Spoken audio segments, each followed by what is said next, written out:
जय श्री माता जी। ऑनलाइन उपस्थित सभी साधकों का हम स्वागत करते हैं। सर्वप्रथम सामूहिकता में कुंडलिनी चढ़ाकर बंधन लेंगे।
तीन महामंत्र और श्री गणेश मंत्र का उच्चारण करेंगे।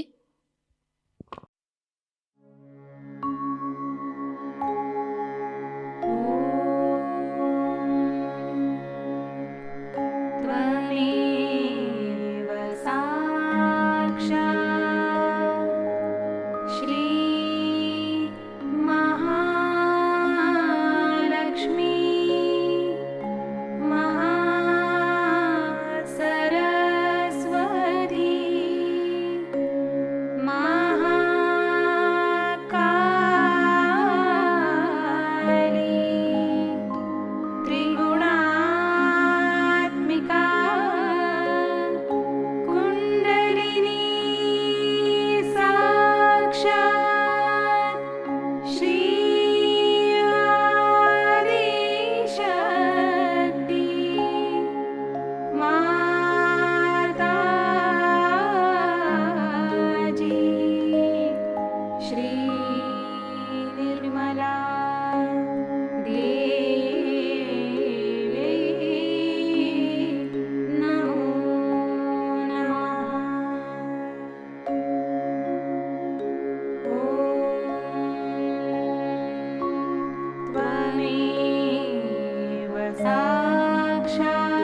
लक्ष्य केंद्रित करेंगे हमारे सहस्त्रार पर। श्री माता जी, कृपावंत होकर हमें निर्विचार अवस्था प्रदान कीजिए।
इसी अवस्था में हम परम पूज्य श्री माता जी की अमृतवाणी को ग्रहण करेंगे।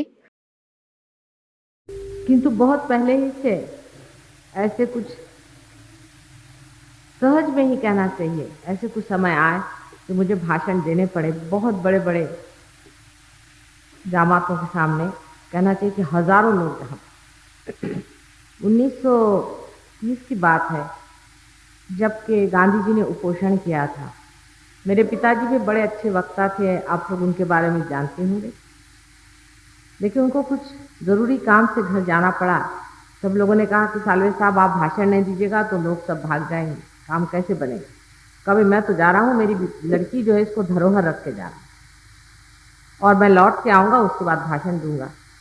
लेकिन बहुत देर हो गई, वो लौटे नहीं। तो सब लोगों ने कहा कि भाई वो तो आए नहीं, अब ये इनकी लड़की को धरोहर रख गए, अब कैसे होगा, भाषण कौन देगा। और चिटनीस पार्क के लोग हैं, बिगड़ गए तो पत्थर मारना शुरू कर देंगे। तो वहाँ एक साहब बैठे थे, उन्होंने कहा कि इन्हीं से कहिए भाषण दे। क्या भाषण देंगी? तो हमसे पूछा कि आप भाषण देंगे? हमने कहा अच्छा हम देंगे। तो तब मेरी उम्र सिर्फ 7 साल की थी। उस वक़्त के अगर कोई लोग हों तो उन्हें याद हो कि मैंने काफ़ी 15-20 मिनट तक काफ़ी अच्छा-सा भाषण दिया था और गुड्डा-गुड्डी की शादी बताई थी। आज सोचती हूँ बहुत सालों बाद अपने ही लोगों के बीच में, अपने भाई-बहनों के बीच में एक नई बात लेकर के आना पड़ा है। और बहुत कुछ पुरानी बातें भी याद आ रही हैं कि बचपन से ही जिस चीज़ को मैं बहुत अच्छे से जानती थी, उस बात को कहने का मौका ही मुझे नहीं मिला। उसकी वजह ये थी कि जो इंसान एक 10वीं मंजिल पे पैदा हो, जो कि 10वीं मंजिल की बात जानता है, वो पहले मंजिल वाले के साथ क्या बात है। वो अगर कोई बात भी कहे तो कोई यकीन नहीं करेगा। बहुत बचपन में मैं अपने माता-पिता से, विशेषकर अपने पिता से बहुत कुछ इस पर बातें किया करती थी और धर्म पे बहुत चर्चा करती थी। लेकिन मैं देखती थी कि वे भी यही सोचते थे कि ये सब बातें किसी समझ में आएँगी नहीं। जैसे कि बड़े साहब जो अपने एडवोकेट यहाँ के हैं, ये मुझे बचपन में पढ़ाते भी थे। ये भी मुझे बहुत अच्छे से जानते हैं और मेरे भाई-बहन और यहाँ के बहुत से लोग जिनको कि मेरे पिताजी जानते थे। सभी लोगों से मैं ये देखती थी कि इन्हें मेरी बात समझ में आएगी नहीं। इसीलिए ये बात करना अभी उचित नहीं है। कम से कम पहले मंजिल से 5वीं मंजिल पे लोग पहुँच जाएँ, तो कुछ मेरी बात उनकी समझ में आए। एकदम से ही ऐसी बात कह दो जो कि लोग सोचेंगे कोई पागल आदमी बोल रहा है, इससे क्या फ़ायदा? इसी तलाश में मैं थी कि मनुष्य जो है, उसकी समस्या क्या है और वो किस तरह से हल होगी। बहुत बचपन से आपको आश्चर्य होगा कि मुझे मेडिटेशन की मेरे बचपन से बड़ी आदत है। और माउंट रोड में भी जब हम लोग रहते थे तब भी यहाँ पर जो अभी मैंने सुना कि बड़ा अच्छा गार्डन बना दिया है, यहाँ एक माउंट मेरी का टेम्पल है, उसके पास जाकर घंटों में बैठ कर इसी विचार को लेकर सोचती थी कि मनुष्य में जो एक उलझन, एक समस्या है, एक ही समस्या है, बहुत साधारण। वो समस्या ऐसी है कि परमात्मा ने ये सारी सृष्टि, सारी एक लीला रचाई है, एक खेल है, एक जैसे नाटक हो रहा है। और मनुष्य ये समझे बैठा है कि नाटक में बड़ा सीरियसली करना है, मुझे मैं ही हूँ। जैसे समझ लीजिए कोई आदमी है, उससे कहा कि तुम शिवाजी बन जाओ और तुम शिवाजी का खेल खेलो। अब वो सोचने लग जाए कि मैं शिवाजी हो गया, तो इस पागलपन को कैसे हटाया जाए? एक समस्या ही है, क्योंकि सब लोग सोचते हैं कि जो हम हैं सो ही हैं, इसके अलावा और कुछ हम हैं, ये बात कोई सोच भी नहीं सकता। जब वो सोच भी नहीं सकता है तो फिर उसको जानना कौन चाहे। सब लोग यही सोचते हैं कि जो खेल है यही सही बात है, और अगर बच्चों से आप पूछें तो बच्चे तो सारी सृष्टि को ही खेल समझते हैं।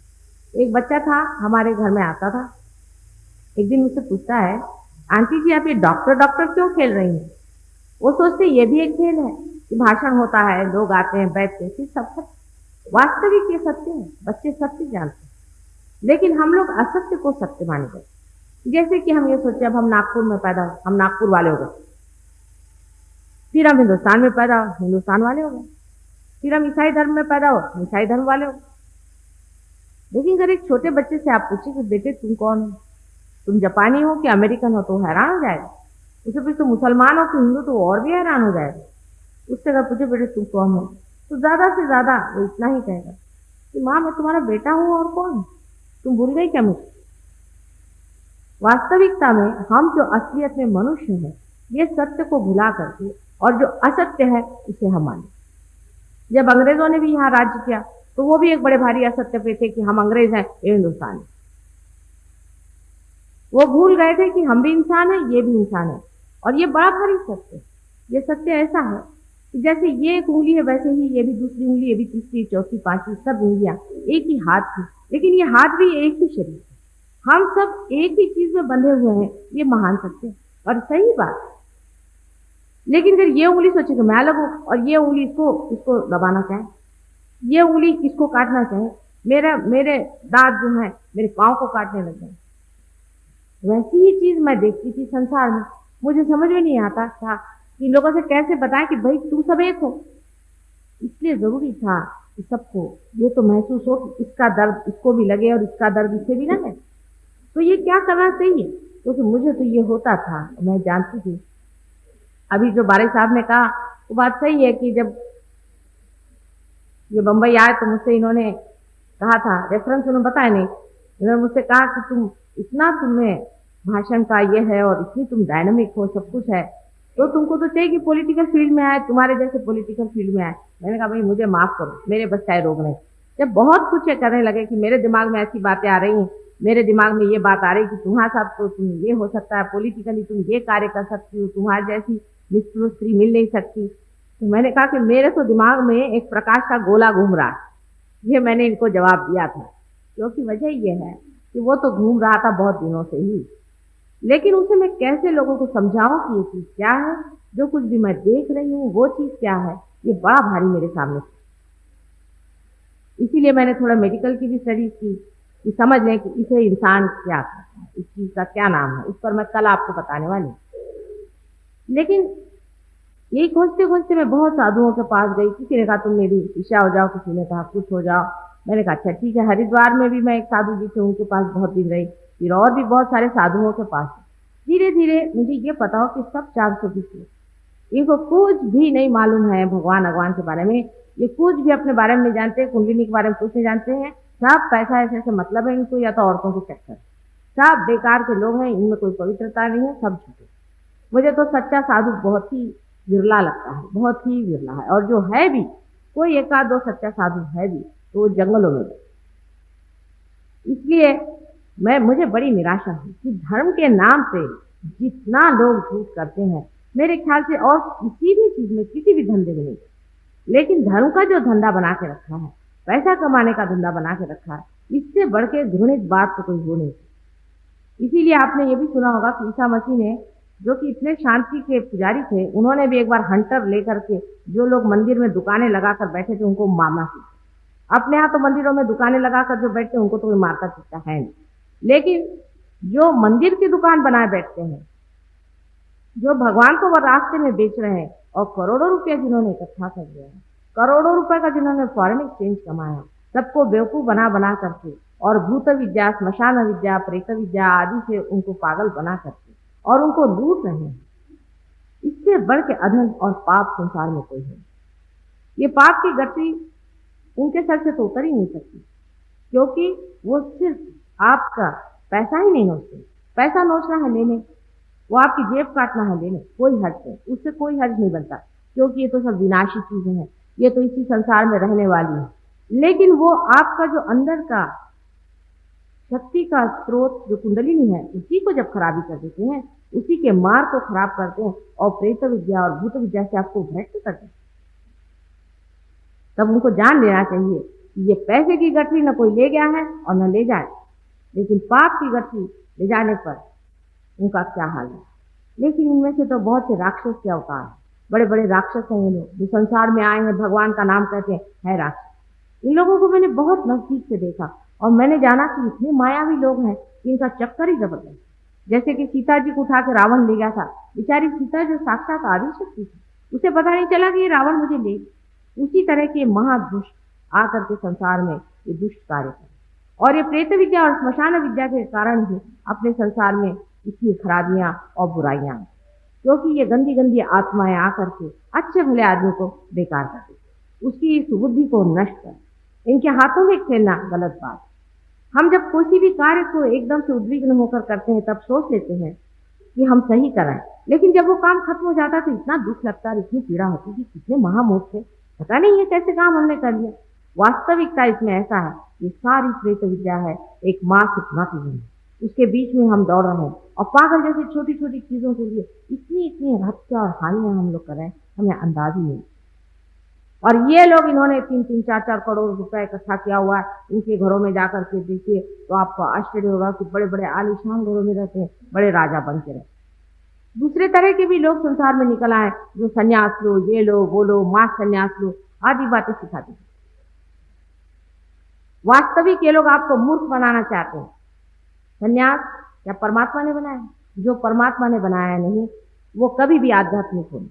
न तो परमात्मा ने संन्यास बनाया, न तो परमात्मा ने कोई भी ऐसी विचित्र सी बात नहीं बनाई जो ले करके आदमी चले। संन्यास तो अपने अंदर की चीज, बाहर की नहीं होती। एक आध आदमी होता है जो अंदर से ही संन्यास्त है, वो फिर राजघराने में बैठा रहे और चाहे वो कहीं भी बैठा है, वो संन्यास्त होता है, उसकी तबीयत संन्यास्त है। मैं अपने पिताजी के लिए कह सकती हूँ कि बिल्कुल वो संन्यास्त स्वभाव के, अत्यंत संन्यास्त स्वभाव के। उनका स्वभाव इतना संन्यास्त था कि अभी आपको एडवोकेट साहब ने बताया है, लेकिन हमने उनको बहुत नजदीक से देखा कि उनका दातापना की ये हद थी कि अगर उनके पास कोई भी चीज हो और अगर कोई पहुंच जाए, उनके पास उनकी अंगूठी भी हो और अगर कोई पहुंच जाए कि साले साहब मुझे बड़ी परेशानी है और ये हो रहा, फौरन उतार के दे। एक दिन किसी ने उनसे कहा कि साले साहब क्या है, आप जिसको देखो उसको दे देते हैं, कोई पात्र अपात्र किससे सोचा करिए, ये तो सोचना चाहिए आपके भी बाल बच्चे हैं। उन्होंने कहा मेरे कौन बाल बच्चे, जिसके है वो संभालेंगे।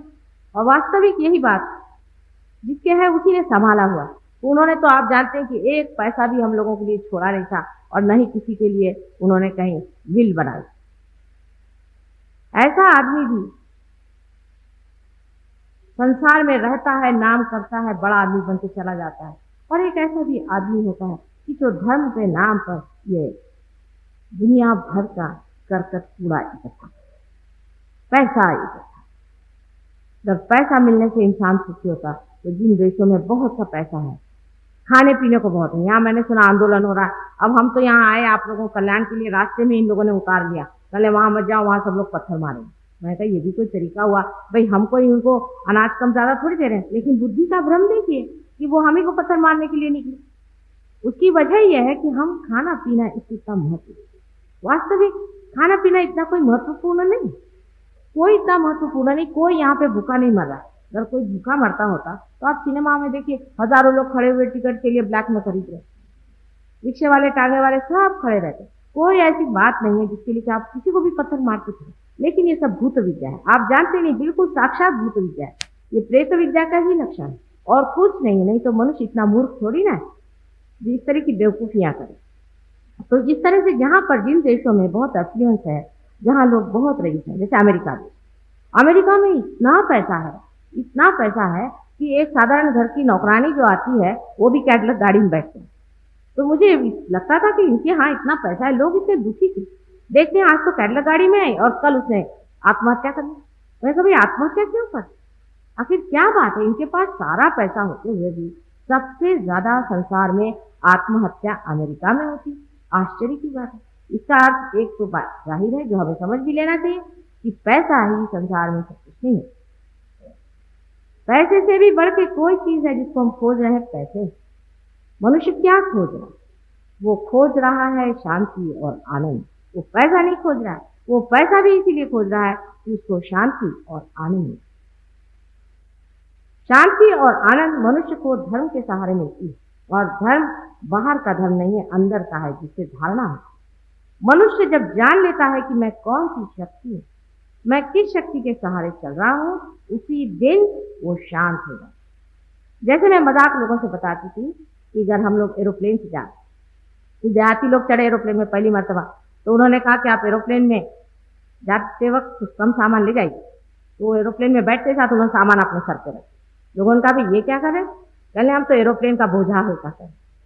वास्तविक हम लोग भी परमात्मा का बोझा हल्का करें, उस डिवाइन पावर का, उस अनंत शक्ति का हम बोझा हल्का करें, जिसने हमें बनाया, घड़ाया, बड़ा किया और जो हमारा संगोपन करने के लिए। इसी तरह से हम बहुत सीरियसली उसका बोझा उठाए हुए हैं, लेकिन जिस दिन जानेंगे कि जिसने बनाया है, जिसने हमें पाला है, बड़ा किया है, वही हमारा सर्वे सर्वा, उसी दिन बोझा जो है सर से एकदम हल्का हो जाएगा और मनुष्य जानेगा कि ये सुना।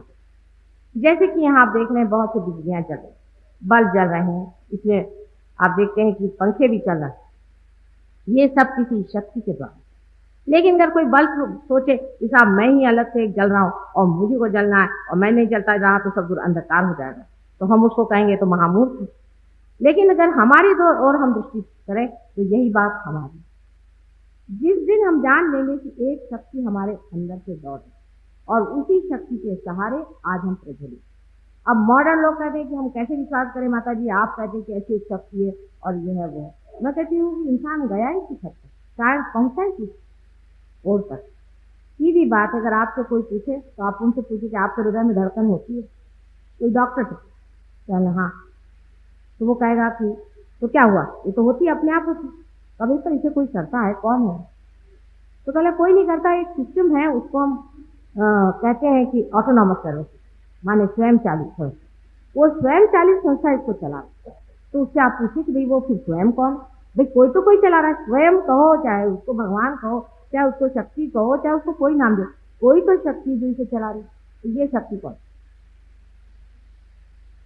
हमारा पचन हो रहा है अपने आप, ये कैसे हो रहा है? हमारा श्वसन चल रहा है अपने आप, ये कैसे हो रहा है? अब उसका एक नाम बना दिया आपने कि स्वयं चालित, लेकिन ये तो नाम आपने दे दी। नाम देने से तो कोई साइंटिफिक बात नहीं है। साइंटिफिक का मतलब है कि उसको पूरा आपको जोड़ा देना पड़ेगा, बताना पड़ेगा किस चीज का, उसके बारे में आप कुछ जानते नहीं खास, कहते भाई वो तो अपने आप को। लेकिन घर समझ लीजिए, कोई अगर ये कहे कि उस अपने आप को आप हासिल कर सकते हैं और पा सकते हैं, तो फौरन साइंटिस्ट लोग उसके खड़े होंगे, कहेंगे ये तो एक गृहिणी है, फिर वो भी नागपुर की रहने वाली है, हमको मालूम है ये क्या कर सकती। साइंस से चीज जानी नहीं जा सकती, ये चीज अपने ही अंदर है। और जितना कुछ संसार का जाना गया है, जितना भी ज्ञान है, जो कुछ भी आप आज किताबों पे देख रहे हैं, ये भी सब अंदर ही जाना गया, बाहर कुछ भी नहीं जाना। आइंस्टीन जैसे बड़े भारी साइंटिस्ट ने भी ये कहा है कि मैं बहुत खोज रहा था, खोजते खोजते मैं थक गया, मेरी समझ में नहीं आ रहा था कि ये थियरी ऑफ रिलेटिविटी क्या है। उसके बाद पहले थक करके मैंने कहा चूल्हे में गया, सब कुछ लेबोरेटरी छोड़ करके मैं अपने बाग में गया और ये साबुन के फेस से, उसके सोप बबल से मैं खेलता पड़ा। खेलते खेलते एकदम उन्होंने अंग्रेजी में लिखा हुआ है कि somewhere from some unknown land the theory of relativity down the point, कहीं से किसी अज्ञात जगह से ये प्रकाश मेरे अंदर है। वो अज्ञात जगह क्या है, उसी को अगर ज्ञात हो जाए, वही अगर हम जान ले, जो अदृश्य है वो अगर दृश्य हो जाए, तो किसी भी साइंटिफिक माइंड के आदमी को अपनी आंख खुली रखनी चाहिए। साइंस आखिर है किस चीज? साइंस मनुष्य के उद्धार के लिए, उसको बढ़ाने के लिए, उसके कल्याण के लिए और मंगल के लिए, न कि उसके नाश के। अगर इसी के लिए साइंस है, तो इससे बढ़ के और कौन सी चीज हो सकती है जो आपको अपने ही से परिचित कराए? यानी आप ही सोचिए, आप सब मेरी बात सुन रहे हैं और मैं एक छोटी सी बात कहूँ कि आप अपने और चित्त दीजिए, आप कोई भी अपने और चित्त नहीं दे सकते। बड़े बड़े पंडित हैं, दूसरों को भाषण देंगे, पर उपदेश बहुत होंगे, लेकिन अगर मैं कहूँ कि भैया जरा अपनी ओर नजर करो कि आप कहाँ बैठे हैं, तो आप कहेंगे साहब ये कैसे हो सकता है, हम अपनी ओर कैसे देखें? अपनी ओर कोई नहीं देख सकता, दूसरों की ओर आप देख सकते हैं, अपनी ओर नजर नहीं जाती। और अपनी ओर नजर ले जाना ही सहज, अपनी ओर देखना ही सहज योग है। जैसे ही हम अपने को जान लेते हैं, तो उस सूत्र को जान लेते हैं जिस सूत्र से सारी सृष्टि बनी। जैसे कि एक माला के अंदर में छोटे छोटे मणि होते हैं, ऐसे ही आप सब छोटे छोटे मणि, और आपका चित्त, आपका ध्यान, क्योंकि इन मणियों में अलग अलग है, इसलिए आप सोचते हैं कि आप अलग अलग। जिस वक्त आपका चित्त और ध्यान उस सूत्र पे चला जाएगा जो सबके अंदर से दौड़ रहा है, आप दूसरों के सूत्र को भी जानते। यही सहज योग में होता है। सहज, सहज का अर्थ है सह माने विद, ज मीन्स बॉय। आपके साथ ही जो पैदा हुआ योग है, माने उस शक्ति से मिलने का जो साधन है, वो आप ही के साथ पैदा हुआ, आप ही के अंदर वो सहज में पड़ा है। उसके लिए आपको कुछ करना नहीं होगा। इसके लिए कुछ करने की क्या बात है? कोई सी भी जीवंत काम करने के लिए आप क्या कर सकते? समझ लीजिए एक बीज है, उसको आप चाहते हैं कि उसमें से पेड़ निकले, तो आप क्या सर के बल खड़े होते हैं कि संन्यास लेते हैं कि उसको संन्यास दिलवाते हैं कि कोई ऐसे मनुष्य के कार्य करते हैं जिससे वो बीज निकलेगा? कुछ भी नहीं कर सकते। मनुष्य कर ही क्या सकता है? सारा मरा हुआ काम कर। अगर पेड़ मर जाए, उसे उन्होंने एक टेबल बना दिया, उसमें वो कितना बड़ा काम कर। एक भी जीवन कार्य अगर मनुष्य कर सके तो हम माने कि भाई वो भी कोई कार्य कर। जो हम ये करते हैं, हम वो करते हैं। अब ये मिट्टी थी, उसे उन्होंने हॉल बना दिया, बहुत बड़ी बात कर। तो ये तो सब मरा हुआ कार्य, इसमें जीवंतता क्या हुई? मनुष्य का बनाया हुआ कार्य अपने आप बन नहीं सकता। परमात्मा का जो निसर्ग का कार्य है, नेचर का जो कार्य है, अपने आप ही घटित होता। बीज अपने ही आप फलित होता, उसको कुछ करने से कभी भी कुछ नहीं होने वाला। इसीलिए हम कुछ कर ही नहीं सकते, ये अपने ही आप अंदर होगा। लेकिन मनुष्य के लिए सबसे बड़ा कठिन काम है कि वो कुछ भी न करे। इसलिए मनुष्य के लिए सबसे बड़ी शिक्षा हो जाती है कि उसको जेल में बंद करो। आखिर जेल में मुझे बंद कर दीजिएगा तो मेरे लिए वरदान हो जाएगा, और आप लोगों को बंद करेंगे तो आपके लिए जेल हो जाएगी, क्योंकि वहां तो करने का क्या है, वहां तो बैठे बैठे ही मजा आ रहा है। हम लोग अपने ही से भागे चले जा रहे हैं। हम तो अपने साथ 1 मिनट नहीं बैठ पाते। 10 मिनट भी अपने साथ बैठना हो तो भाई मैं तो बोर हो गया, चलो सिनेमा जाए। भाई बोर हो गया, चलो उससे जाके मिले। 5 मिनट भी अगर इंसान से कहो कि तुम शांति से अपने साथ बैठो, इंसान नहीं बैठे। लेकिन हम जो कुछ भी अंदर है इतने परम सुंदर हैं और इतने अच्छे हैं। हमारा जो अंतरतम है इतना खूबसूरत है, इतना गौरवशाली और प्रभावशाली है कि उसके दर्शन मात्र में ही मनुष्य एकदम से सब कुछ भूल जाता है। लेकिन उसको जब जाना नहीं गया, अपने ही अंदर कस्तूरी छिपी हुई है और कस्तूरी मृग संसार में खोज रहा है और ढूंढ। धर्म के मामले में भी यही बात, जैसे कि अब नानक साहब ने कहा है कि काहे रे बन खोज न जाई, सदा निवासी सदा अलेपा तोहे संग समान। पुष्प मध्य जो बात बसत है, मुकुर माही बस छाई, तैसे ही हरि बसई निरंतर घट ही खोजो भाई। बार बार कह गए घट ही खोजो, घट ही खोजो। अब वो सब लोग बैठ करके रट रहे हैं गाना, घट ही खोजो। ये तो वो प्रिस्क्रिप्शन देगा कि ये दवा लो, हम तो प्रिस्क्रिप्शन ही रटे ले रहे हैं। धर्म भी एक प्रिस्क्रिप्शन है जिसको हम रटे ले रहे हैं। करना कोई जानता है और करना क्या होता है। धर्म के मामले में जो कुछ भी करना है वो वैसा ही है कि इसका तो कनेक्शन लगाने और मैं भाषण दिए जा रही हूँ, आपको सुनाई देगा। टेलीफोन का कनेक्शन लगाने और मैं डायलिंग कर ही दे रहे हूँ, टेलीफोन खराब जाएगा, किसी को सुनाई नहीं दे। आपका पहले कनेक्शन लगना चाहिए। आपका उस अनंत की शक्ति से ही कनेक्शन लगाने का जो परमात्मा का नेचर का जो उपाय है वही सहज योग है। उन्होंने ही ये बना रखा है, उसी को मनुष्य को पाना है। जिस दिन ये मनुष्य समझ ले कि यही एक पाना, इसीलिए परमात्मा ने हमें मनुष्य दिया। उसने आपको मनुष्य इसलिए बनाया है कि आप अपना इंस्ट्रूमेंट, अपना साधन पूरी तरह से बनाएं। आपके अंदर में एक कोई विशेष ऐसी प्रणाली बनाई हुई है जिसके कारण आपके अंदर ईगो और सुपर ईगो नाम की दो चीजें सर में, आपके मगज में बनती है, जिसके कारण आप उस शक्ति से छूटकर अलग अलग हो जाते हैं। आपके अलग अलग बैटरी हैं। आप जब अलग बैटरी में आप आ जाते हैं तो आप अपना जो साधन है उसको खुद ही इधर जाते हैं उधर जाते हैं, मुझे करने का, मुझे वो करने का खोजते। पहले आप पैसे में खोजते, फिर आप सत्ता में खोजते। इस जन्म में एक आदमी के पास खूब पैसा होगा तो अगले जन्म में वो आकर के कहेगा भाई पैसा ऐसा नहीं चाहिए, मुझे कहीं का मिनिस्टर बना। फिर वो सत्ता में नहीं मिला तो कहता धर्म में खोज। लेकिन सारी ही खोज वो बाहर से कर। जिस वक्त वो सारी खोजों से हार जाता, बुद्ध भी जब सब तरह से हार गए और हार करके लेट गए कि नहीं इसमें नहीं मिलने वाला, इसमें वो चीज नहीं मिली मुझे जिसको मैं खोज रहा था। जिस वक्त वो हार गए उसी वक्त उनसे कृपा हुई और वो इसे पाए। उन्हें भी सहज योग से ही मिला था और संसार के जितने भी बड़े बड़े गुरु हैं सब ने सहज योग से पाया, सबने ही सहज ही योग से पाया था। और किसी भी योग से आप परमात्मा को पाने। अपने देश के सबसे बड़े पुत्र को मैं मानती हूँ, आदि शंकराचार्य को मानती हूँ। अपने देश में बहुत बड़ा है, हालांकि हिंदू धर्म की बड़ी दुर्दशा है और हिंदू धर्म को हम लोगों ने समझा ही नहीं कि क्या चीज है। आदि शंकराचार्य ने साफ साफ कहा है कि न योग है, न सांख्य, न इन किसी चीजों से भी परमात्मा को नहीं पाया जाता है। और उन्होंने ये भी कहा कि संसार में 3 तरह के आदमी हैं। एक तो होते हैं जो कि भक्ति में ही खोजते हैं परमात्मा, भक्ति कर रहे हैं, उनके बुद्धि नहीं है, उनको समझ में नहीं आता है कि अभी कनेक्शन लगा नहीं, परमात्मा से बात कैसे। पागल जैसे रात दिन चिल्लाते रहते, सीखते रहते, पागल होते मत। लेकिन वो वहीं खत्म हो जाता तो भी मुझे हर्ज नहीं था। कभी कभी इस पागल में मनुष्य परलोक से संबंधित हो जाता है और उनके अंदर भूत विद्या वगैरह आ जाए, हो सकता है। दूसरा आदमी होता है जो कि बुद्धि का बड़ा तीक्ष्ण होता है, बुद्धि बहुत ज्यादा है, लेकिन उसका मन अस्थिर होता है, इधर उधर दौड़ता है, इधर की तरफ दौड़, उधर की तरफ दौड़। तो ऐसा आदमी सोचता है कि चलो योग वगैरह करें, योग साधना से अपने मन को हम कंट्रोल करें। ये भी बड़ी गलत बात है। मन को कंट्रोल करने से आप वहां पहुंच नहीं सकते। तो वो आदमी मनो को कंट्रोल करता है, कंट्रोल करने से सोचता पहुंच जाएगा। तो ऐसा अनुशासित मन, ऐसा मन परमात्मा की ओर नहीं ले जाता। जिसमें ब्रेक लगा है वो गाड़ी वहां नहीं पहुंचा। इसका मतलब ये भी नहीं समझना चाहिए कि जो आदमी इंटेलिजेंस करता है या बड़ा ही भोगी है वो तो कभी भी परमात्मा के पास नहीं पहुंचता।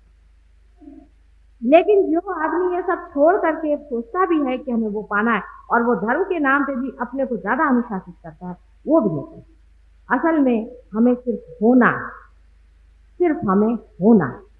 जैसे कि अभी वो हरे रामा वाले मेरे पास है, कहले माता जी आपके घर में तो सारी लग्जरी है भी, मेरे पति भी भाई अच्छी पोजीशन में है तो घर में भी सब कुछ है ही, परमात्मा की ऐसी कुछ व्यवस्था है तो हम वहां रह रहे हैं।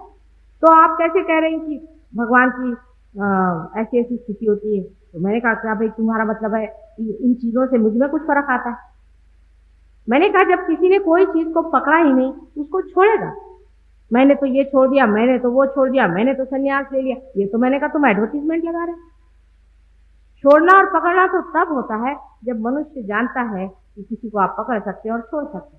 पर अगर मनुष्य यही जानता है कि न तो कोई पकड़ा जाता है, न छूटता है, तो फिर संन्यास भी क्या और गृहस्थी क्या? आप खुद खड़े हैं। अब ये पेड़ देखिए खड़े हुए हैं, ये कोई सन्यासी है कि गृहस्थी है? आप भी सिर्फ हैं। जिस दिन आप हो जाएंगे, आप सिर्फ आप हो जाएंगे, सिर्फ दृष्टा हो जाएंगे, साक्षी हो जाएंगे, विटनेस हो जाएंगे, तब बाहर की चीजों का अर्थ इतना ही होगा कि ये नाटक हो रहा है। देखा तो लोग पत्थर फेंक रहे हैं तो भी देख रहे हैं, लोग हार चढ़ा रहे हैं तो भी देख रहे हैं, लोग पैर पे आ रहे हैं तो भी देख रहे हैं, और लोग जूते मार रहे हैं तो भी देख। दोनों ही चीज देखने की है, सारे नाटक है। जैसे ईसा मसीह के लिए देखिए कि वो सूली पे चढ़ गए, सब लोग रोते हैं सूली पे चढ़ गए, सूली पे। उनके लिए वो नाटक था, उनको क्या? उनके लिए सूली उली होती क्या चीज है? जिस आदमी ने तूफान को रोका था, क्या वो इन लोगों को रोक नहीं सकता था? कि आप ही सोचिए, इतना शक्तिशाली आदमी जो तूफान को रोक दे, वो क्या इन गधों को रोक नहीं सकता था? वो भी चाहता तो क्रूस को गिरा देता और सब चीज तहस नहस कर देता, लेकिन वो कह रहा था चलो इन बेवकूफों को थोड़ा बेवकूफ बना, इसलिए वो बेवकूफ बना के चले गए। और हम लोग सोचते हैं कि वो क्रूसीफाई हो गए। वो क्या क्रूसीफाई हुए? अविनाशी जीव कभी क्रूसीफाई नहीं। वो वार वार आते हैं संसार में और संसार का कल्याण है। उनको न कोई मार सकता है, नहीं उनके कोई प्राण ले सकता है, नहीं उनको कोई दुख दे सकता है, नहीं उनको कोई सुख दे सकता है। वो आनंद की स्थिति में रहते हैं। सहज योग किसी स्थिति में मनुष्य को पहुंचाता है। वास्तविक इसका आज तक पता किसी को भी इतने जोर से लगाने का जितना मुझे लगा। आश्चर्य की बात है पर लगा। पूर्व जन्मों में भी बहुत बार मैंने इसका प्रयत्न किया। अब जब मैं पैदा हुई तो आपके नागपुर में हुई, इसका भी विशेष है। नागपुर से पास ही में छिंदवाड़ा में मेरा जन्म हुआ, और जो माता पिता भी मैंने ढूंढे वो भी कोई विशेष हुआ, और जो भाई बहन है और आप लोग भी मेरे नागपुर के रहने वाले हैं, इसमें भी कोई विशेष बात है। और जो आज आप लोग यहाँ पहुंचे, इसमें भी कोई विशेष बात होगी। हो सकता है कि पूर्व जन्म की परम पुण्याई से आप यहाँ पहुंचे हो और आप पाए। अब बहुत से लोगों का ये भी कहना है कि माता जी ये तो बड़ी कठिन बात है। लोग कहते हैं तो कुंडलिनी जागृति बड़ी देर से होती है और ऐसे बहुत आसानी से नहीं होता, करोड़ों में एक होता है। मैं कहती हूँ कि हाँ भाई होता होगा करोड़ों में एक, लेकिन ऐसा आजकल है नहीं। अब हम लोग चंद्रमा पे चले गए हैं, हमारी दादी अम्मा से जाके कहेंगे कि हम लोग चंद्रमा पे चले गए, तो कहेगी हो ही नहीं सकता ऐसे कैसे। उनको फोटो भी दिखाई है तो भी वो कहेंगी कि नहीं ये तो झूठ मूठ के फोटो बनाए तुम लोगों ने और ऐसे दिखा रहे हो, कभी हो ही नहीं सकता, चंद्रमा पे कैसे जाए। लेकिन चंद्रमा का जाना तो हम विश्वास कर लेते हैं, लेकिन जो संसार चंद्रमा पे पहुंचा है, बाहर इतनी जिसने खोज कर दी, क्या वो कभी अंदर भी तो खोज करेगा ही? नहीं तो एक पेड़ जो बहुत बाहर बढ़ जाए, अगर वो अपने अंदर के स्रोत को नहीं ढूंढेगा, अपने अंदर के शक्ति को नहीं ढूंढेगा, तो हो सकता है कल तहस नहस हो जाए, और यही होने वाला है। अगर आपने अपने अंदर की शक्ति को जाना नहीं और अपने अंदर की एकता को, कलेक्टिव कॉन्शियसनेस जिसे कहते हैं, उसे जाना नहीं, जाना मैं कह रही हूँ, समझना नहीं, बुद्धि से समझने वाला ये विषय नहीं, ये आपके अंदर आ जाए। अभी हमारे साथ बम्बई से कुछ लोग आए हैं जो कि पार हो गए, वो अपने उंगली के इशारे पे बता देंगे कि आपकी कहाँ शिकायत है, आपको क्या करना। वो महसूस कर आपके अंदर के वाइब्रेशन, सारा मनुष्य के अंदर से, हर एक आदमी के अंदर से अलग अलग तरह के वाइब्रेशन है, उससे वो बता सकते हैं बराबर कि इस आदमी में कौन सा दोष है। शारीरिक हो सकता है, मानसिक हो सकता है, बौद्धिक हो सकता है, हर तरह का दोष हो सकता है, पूर्व जन्म का हो सकता है, परंपरागत हो सकता है। इस तरह के सारे ही दोषों को आप अपनी उंगली के इशारे पे समझ सकते हैं। और वो जैसे ही कुंडलिनी जो हमारे अंदर बैठी हुई है, जिसके बारे में कल आपको बताऊंगी, वो जैसे ही ऊपर उठना शुरू हो जाती तो वो नजारा दिखा देती कि मनुष्य है, और सिर्फ उंगलियों के इशारे पे लोग समझ लेते हैं कि ये बात है। अगर ये बात सत्य है, अगर हो रही है, तो इतनी घबराने की कौन सी बात, उसमें इतनी शंका करने कौन सी बात है। कल अगर मैं कह दूं कि मैं एक खीरा लाई हूं, यहाँ पे रखा हुआ, जिसको चाहिए फ्री ले लो, आप सोचते हैं क्या कोई आदमी शंका करेगा? आप में से कोई भी ऐसा है जो शंका करेगा? सब दौड़ेंगे, बाबा खीरा मिलता है, क्या कांच होता है, कुछ ले तो ले, मुफ्त में नहीं। अगर मैं कहूँ कि ये चीज मुफ्त में ही आनंद मिलने वाली है, तो अमेरिका में लोगों को बड़ा आश्चर्य हुआ। वो कहने लगे साहब वो फलाने महेश योगी आए थे, वो तो $277 लेते हैं, फलाने आए थे $377 लेते हैं, आप भी कितने 77 लीजिए अपने काम के लिए। मुझे बड़ा आश्चर्य हुआ। मैंने कहा भाई देखो, मेरी बात जहाँ तक है तो मुझे इसको समझ नहीं आता, पर तुम इसके दाम लगा, तुम इसका प्राइस लगाओ, जो भी तुम इसका प्राइस दे सकते हो। संसार की कोई सी भी चीज इस अविनाशी को खरीद सके, मुझे चाहिए। अविनाशी चीज के पांव की धूल के बराबर भी अगर कोई संसार की चीज हो तो मनुष्य उसको कहे कि उसे छोड़ना है या उसे ले। इसे आप खरीद नहीं सकते। अगर आप भगवान को बाजार में खरीद सकते तो वो भगवान कहां से होगा? यहाँ तो सारे साधु लोग भगवान को जो बाजार में बेच रहे हैं, उस वक्त हमें दिमाग लगाना चाहिए कि ये चीज क्या कर रहे हैं। अभी एक साहब मुझसे आकर बता ले, मुझे एक बाबा जी ने अंगूठी, तो मैंने कहा कि तुमने क्यों ली भाई, तुम्हारे पास तो लाखों अंगूठियां, और वो अगर ऐसे बड़े भारी दाता है तो वो हमारे देश का इकोनॉमिक प्रॉब्लम सॉल्व कर दे, सबको खाना पीना दे दे, अंगूठियां दे दे, घड़ियां दे दे, बड़ा मौज हो। लेकिन वो तो रईसों को ही देते हैं, गरीबों को किसी को देते ही नहीं। बात क्या है?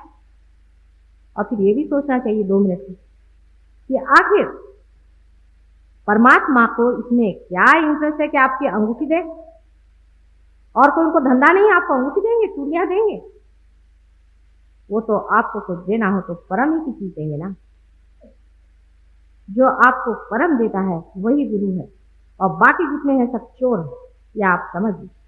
सहज योग के बारे में इतनी विक्षिप्त बातें मैंने देखी संसार में कि मैंने मनुष्य की मूर्खता से मुझे कभी कभी हंसी आई। या तो इसमें मुझे पैसा लेना चाहिए, या तो इसमें कोई द्राविड़ी प्राणायाम करना चाहिए, या तो लोगों को मुझे नचाना चाहिए, या उनको किसी आफत में डालना चाहिए। नहीं तो कैसे हो सकता है? अरे अगर होता है तो ले। मैं तो कभी कभी बिल्कुल साधारण तरह से लोगों से कहती हूँ कि मैं तुम्हारी माँ हूँ और मैंने खाना बना लिया, जैसा बनाया तुमसे क्या मतलब? तुम्हें अगर भूख है तो चट से बैठो और खा। मैं अभी सिंगापुर में गई थी, तो वहाँ मलेशिया का एक बड़ा मशहूर इंटरनेशनल डॉक्टर लियांग करके आदमी है, बहुत बड़ा आदमी है वो। तो वो उनको पता हुआ कि मैं आई तो भागे भागे चले, वो एयरपोर्ट से सीधे सीधे घर पे आए। मैं तब खाना खा ली और बाहर आकर कहता कि माँ मैं मुझे भूख लगी है, चलो दो खाने को। मैं कहा अच्छा तुम आए हो? मैंने हाथ वाथ धोया तो हमारी होस्टेस भी नाराज हुई कि भाई खाना तो खा लो। मैंने कहा नहीं, अब मेरा बेटा भूखा है, मुझे जाना। हालांकि वो मुझसे कम से कम कुछ नहीं तो 15-20 साल बड़े होंगे, लेकिन आप सीखिए।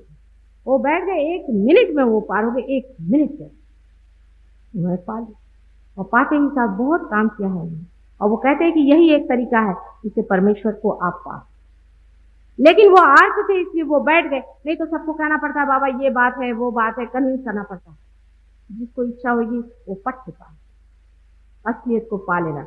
लेकिन चीज असली होना चाहिए। इसलिए मैं कहती मेरे पैर पे आने की अभी कोई जरूरत, किसी के भी पैर पे इंसान को अपने खुददारी में भी नहीं जाना। इसीलिए मोहम्मद साहब ने मना किया था कि किसी के पैर पर मत, किसी पे जाने की जरूरत है। हाँ, लेकिन जब आप पार हो जाए, जब आप थोड़ा बहुत पा लें, तब आपको पता होगा कि इन्हीं पैरों से ये वाइब्रेशन बहुत जोर है, और पैर पे आए बगैर वो चीज कंप्लीट होती भी नहीं। ये सही बात है, तब ठीक। नहीं तो कोई जरूरत है मेरे पैर पे आने के? दर्शन हो गया अपने आप। दर्शन का तो ऐसा कुछ बीमारी है, माता जी के दर्शन करें। अभी दर्शन में क्या रखा है? कुछ लेके जाओ असली चीज। हम असली देने बैठे हैं, असली लेने वाले नहीं। कम से कम इस शहर में जहाँ की बहुत सी साल मैंने गुजारे हैं, और बहुत से यहाँ के 42 के मूवमेंट से भी बहुत जोरों से यहाँ पर काम किया था। तो मेरी उम्र बहुत छोटी थी, लेकिन तब भी मुझे कभी भी डर नहीं लगा। पुलिस वालों ने मुझे बड़ा परेशान किया था, आप जानते हैं, मेरे भाई वगैरह बताएंगे। मुझे इलेक्ट्रिक शॉक भी दिए थे और आइस पे भी छुड़ा रखा था, लेकिन मुझे कभी डर नहीं लगता था। मेरे घर वाले सब बहुत डरते थे, लेकिन मुझे कभी डर नहीं लगता था। मैंने कहा ठीक है, चलने दो, सब खेल ही है। लेकिन इतने दिनों से मेरी इच्छा थी बड़ी कि एक बार जो अपनी जन्मभूमि है वहां पर ये चीज जरूर पहुंचानी। लेकिन एक ऐसा कहावत है मराठी में कि जिसे पिकतो तिथे विकत नहीं, जहाँ होता है वहाँ लोग उसकी कदर नहीं करते। इसलिए मैंने सोचा था थोड़े दिन और बीतने दीजिए, शायद हो कि नागपुर वालों को जब समझेगा कि बड़ा भारी कार्य इसी जगह से, ये बड़ा भारी कार्य है। नागपुर का स्थान बहुत ऊंचा है हमारी दृष्टि से, तो सारे विश्व की जो नाभि है वो नागपुर है। तो आप समझ लीजिए कि नागपुर वालों को कितना ज्यादा संभल के रहना, और कितने कायदे से रहना चाहिए, और कितनी सूक्ष्मता से विचार करना चाहिए। ऐसे तो नागपुर वालों से सारी दुनिया घबराती है। आपको मैं एक बार लता मंगेशकर के पास गई थी, मैंने उनसे कहा कि भाई तुम चलो, वहाँ पे प्रोग्राम होने वाला है। उसने कहा मैं किसी को जाने भी नहीं दूंगी। एक बार गई थी, मुझे सबने जूते मारे। फिर दूसरे साहब के पास ऐसे हुआ तो ये प्रसिद्धि। अब मैं भी जब मैंने कहा मैं तो मेरे मैके जा रही हूँ, मुझे आधे रास्ते में बडनेरा में इन लोगों ने उतार लिया और इधर चोरी से ले आए, जहाँ से रुक्मिणी हरण हुआ था वहीं से मेरा जैसा हरण करके यहाँ ले आए कि भैया उधर मत जाना, तुम्हें सब लोग पत्थर मारे। जो सारे विश्व की नाभि, जहाँ से सारी सृष्टि की पालन की शक्ति है, नाभि पर, हमारे नाभि पर विष्णु जी का स्थान है जो पालन करते हैं। जहाँ विष्णु जी बैठे हैं वहाँ इतने महामूर्खता अगर बचे, इसे क्या था? लेकिन ये तभी तक है जब तक आप अपने स्थान को जानते। जैसे कहा था भिखारी का बच्चा है, वो घूम रहा, वो भीख मांगा, लेकिन जिस दिन उसको पता हो जाए कि वो राजा का बेटा था, तब थोड़ी ना वो भीख मांगे। यही बात नागपुर वालों का विशेष विशेष एक भाग। पहले तो ये कि इस देश में जो कि एक योग भूमि, बाकी भोग भूमियां, हम मूर्ख जैसे भोग भूमियों के पीछे दौड़ रहे हैं, ये योग भूमि। इस योग भूमि के एक एक कण कण में इतने वाइब्रेशन है। आपके नागपुर में पांव रखने से पहले ही हमारे साथ जो लोग थे, पहले माता जी क्या वाइब्रेशन है नागपुर, सब लोग कह रहे थे क्या वाइब्रेशन, और आप लोग अछूते हैं उस हवा से, आप बेखबर ही हैं जो हवा यहाँ पर फैली है। और इस जगह में जो कि सारे देश की नाभि है, एक तो भारत वर्ष ही शरीर है, देह है, सारे सृष्टि नरदेह जो है वो भारतवर्ष है, और उसके अंदर की जो नाभि चक्र है जो कि सबसे पहले पालनकर्ता के रूप में स्थापित की गई थी, वो जब नागपुर है, तब नागपुर का स्थान कितना ऊंचा है आप, और आपका स्थान कितना ऊंचा है आज हो सकता है तो आप लोग पा लीजिए। और सबसे बड़ी चीज है पहले पा लेना, पैर वैर पे मत आइए, कुछ ना कुछ आज आप पा लीजिए, और थोड़ा टाइम लगेगा, मैं बैठने को तैयार है, आप भी बैठने को तैयार, आराम से बैठिए, इसको पा लीजिए। इसको पाने के बाद आपको कैंसर की बीमारी नहीं, कैंसर की बीमारी सिर्फ सहज योग से ठीक होगी। मैं आज कह रही हूँ और 10 साल बाद अमेरिका से ये बात आएगी, तब आप लोग सोचेंगे अरे वो तो कह रही। सहज योग की बीमारी लगा लीजिए तो सारी बीमारियां छूट जाती, सहज योग से सारे ही रोग दूर हो जाएंगे। जैसे हृदय चक्र के रोग हैं आपके, विशुद्धि चक्र जिसे और सर्वाइकल प्लेक्सस कहते हैं, मैंने खांसी जुकाम सर्दी आदि वगैरह, वो ब्रेन के जितने हैं, पागलपन के जितने हैं, भूत विद्या के जितने हैं, श्मशान विद्या के जितने हैं, पेट के जितने रोग हैं, ये सब ठीक हो जाएंगे, सिवाय इसके 2-4 बीमारियों के जो बाहर से आकर के लगते हैं, उनका इलाज नहीं है। या कोई चीज अगर मर जाए, अब डॉक्टर लोग कैंसर में कहते हैं ब्रेन निकाल। अभी एक बड़े भारी पेशेंट लेकर आए थे, मुझे बताने लगे चल के देखिए बेहोश थे, उनको बहुत आराम हो, लेकिन अब उनको मैं ब्रेन कैसे लाऊं, वो तो निकाल ही जाना। मैंने कहा भाई ये रिपेयरिंग शॉप है, यहाँ पे अगर वो चीज ही निकाल डाली आपने तो हम क्या। तो इस तरह की जो चीजें हैं वो छोड़ करके सारे रोगों का निदान हो जाता है। आपके मन के अंदर शांति और निर्विचारिता स्थापित है, अंतर मौन जिसे कहते हैं अंदर से रहता है, बाहर से आप सब, और दृष्टि आपकी साक्षी स्वरूप हो जाती है, और आपकी बुद्धि एकदम डायनामिक हो जाती, एक बड़ी अद्भुत हो जाती, इतना आकलन आप में बढ़ जाता है कि आप स्वयं ही ज्ञान है। ज्ञान में जैसे समझ लीजिए आर्टिस्ट, हमारे यहाँ आर्टिस्ट, बहुत साधारण आर्टिस्ट दिखता है, आज उसके बड़े बड़े पेंटिंग लग रहे हैं, एक म्यूजिशियन से बड़े साधारण, वो पार हो गए आजकल कनाडा में, यहाँ वहां गा रहे हैं।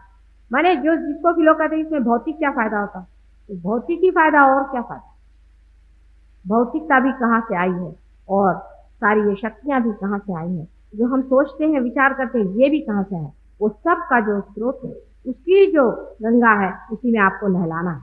लेकिन अगर आपकी घगरी भरी हुई हो, उसको मैं क्या करूं, थोड़ी अपनी घगरी खाली कर लीजिए। रही बात श्रद्धा की, उस पर अभी लाल साहब ने कहा था थोड़ा सा मिसअंडरस्टैंडिंग होने का डर है, इससे मैं बताना चाहती हूँ कि मेरे लिए कोई सी भी श्रद्धा होने की जरूरत नहीं, अपने प्रति श्रद्धा हो, मेरे लिए श्रद्धा की बात नहीं है, सिर्फ अपने प्रति श्रद्धा हो, अपने से झगड़ा न, अपने को गालियां न दे बैठ करके कि मैंने ये क्यों किया, मैंने वो क्यों किया, थोड़ी देर के लिए सब पाप पुण्य आप वहीं बाहर रखते हैं, अपने प्रति आप श्रद्धा रखें, काम अपने पास हो जाता है। ये तो जैसे सूर्य की किरण है, उसी तरह से प्रेम बह रहा है, उसके लिए कोई श्रद्धा उद्धा की जरूरत नहीं, काम अपने पाप हो जाए, लेकिन अपने ऊपर जरूर श्रद्धा है कि हाँ हमें भी मिल सकता है, आखिर कोई ना कोई विशेष निःशब्द ध्यान में बैठते हैं।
परम पूज्य श्री माता जी, आपकी परम कृपा में हम सब एक प्रतिभाशाली व्यक्तिमत्व बन जाए। श्री माता जी, आपकी परम कृपा में हम सब आपके श्री विराट स्वरूप के अंग प्रत्यंग बन जाए। अपनी ध्यान धारणा और सामूहिक कार्य की तपश्चर्या से हम श्री आदिशक्ति के एक प्रभावी और प्रभावशाली माध्यम बन जाए।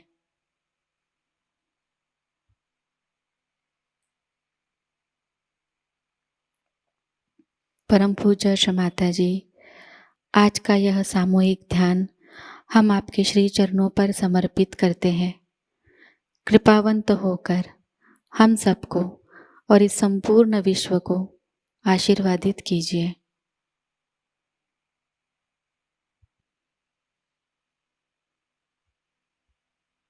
श्री माँ को प्रणाम करेंगे और सामूहिकता में कुंडलिनी चढ़ाकर बंधन लेंगे।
आज का यह ध्यान केंद्र यही संपन्न होता है।